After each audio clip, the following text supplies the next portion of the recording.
Imagine this, a video game so good, so ridiculously immersive, innovative, or intense that it gets banned. Not because it was broken, not because it was garbage, but because it actually worked too well. These are games that were so ahead of their time, so provocative, or just plain fun, that entire governments went, nope. From stealth horror and space romance to political warfare and zombie mayhem, welcome to the list of video games so good they got banned. If Rockstar Games had $1 for every time they got banned, they'd still have more money than your entire city budget. Manhunt 2, released in 2007, was a stealth horror game that let you play as Daniel Lamb, an escaped mental patient with a voice in his head and a tendency to kill people with pliers. The violence, graphic, the executions, disturbingly interactive, the experience, equal parts horrifying and brilliant.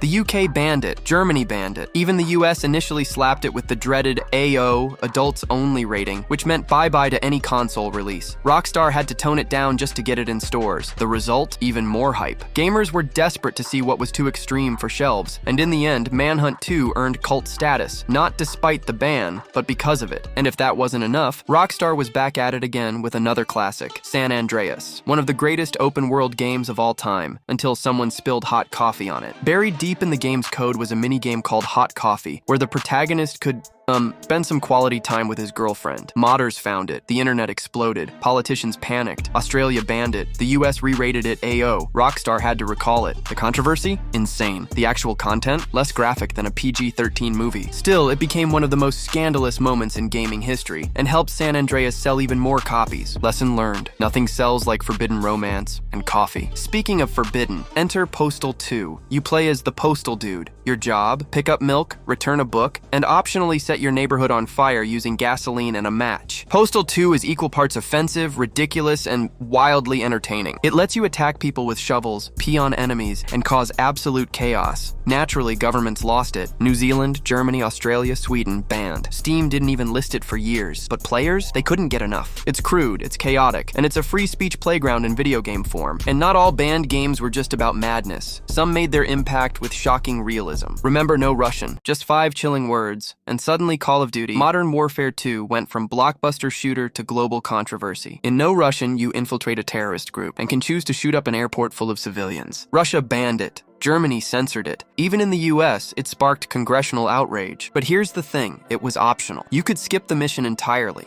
Yet it remains one of the boldest moments in FPS history. Controversial? Definitely. Unforgettable? Absolutely. And yes, Rockstar strikes again. This time they gave us Bully, GTA, but in high school. Bully let you attend a messed up boarding school where you could prank teachers, kiss classmates, and punch bullies. But don't let the title fool you. It wasn't about promoting bullying. It was actually about fighting it. Still, Brazil banned it. Critics called it a Columbine simulator. Stores were pressured not to stock it, but the truth? Bully was hilarious, smart, and surprisingly wholesome. It was basically Mean Girls meets Home Alone with skateboards. But violence wasn't the only reason for bans. Some games were just too politically accurate for comfort. Who knew a strategy game could start a geopolitical incident? Command and Conquer. Generals put you in charge of the US, China, or a terrorist group in a very not subtle depiction of post-9/11 warfare. The Chinese government didn't appreciate how they were portrayed, especially the nuclear weapons and propaganda broadcasts, so they banned it. Other countries raised eyebrows too, especially with its depiction of chemical warfare and Middle Eastern insurgency. It was bold, sharp, and terrifyingly real. In short, it was too smart for its own good. And sometimes, the most unexpected games caused the loudest outcry. Before people were arguing about space politics in Mass Effect, the first game got dragged into a bizarre controversy about sex. The game had a romance subplot, and if you built a strong enough relationship with a character, you got a short love scene.